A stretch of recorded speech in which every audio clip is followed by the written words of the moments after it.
All right, we're joined tonight by Jacksonville historian Dr. Wayne Wood as we continue to remember former President Jimmy Carter. Thank you so much for joining us tonight. And you have a very unique and interesting connection to the former president. You were tasked with helping him kind of get rid of some bad habits for his speeches as he was running for governor of Georgia. In 1966, I was a student at Emory University, and I got a job at television station WSB as the studio manager. I was Uncle Woody on the Popeye Club and escorted guests when they came to the studio. And the studio brass wanted to support this new candidate for governor in the governor's race. He was a young state senator, Jimmy Carter. And so he came to the station to train to be interviewed so he would make a good impression on television. He had this difficult habit of rolling his eyes when he got excited.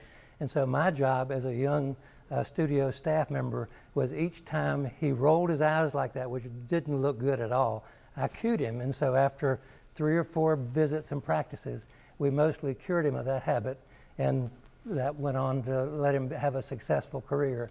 He lost the governor's election that year to a segregationist, Lester Maddox, but came back and won the governor's race in 1970, and then later went on, of course, to become president. That is really cool. You got to help him with that. And then you also took people from Jacksonville to Plains, Georgia, to watch him and watch his Sunday school.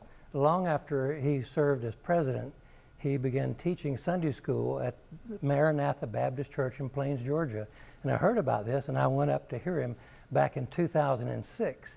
And then later, I took 2 busloads of people from Jacksonville to go up and hear him teach Sunday school in Plains, Georgia. He was alert as could be. He was the smartest person in the room. He was also one of the nicest men I've ever met. He went on, of course, to do more good after his presidency, perhaps, than while he was president. His Carter Center helped lead the eradication of the guinea worm, which killed millions of people. He helped eliminate river blindness.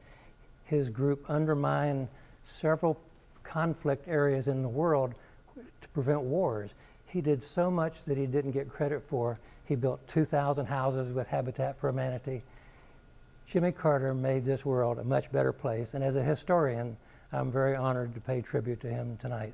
Well, that is an amazing story, amazing connection to him. Thank you so much for joining us tonight. We appreciate you staying up late with us here. And tomorrow, watch our 30-minute special looking back at former President Jimmy Carter's life and the legacy he leaves behind. Watch Remembering Jimmy Carter, a First Coast News special, tomorrow at 7 on ABC 25.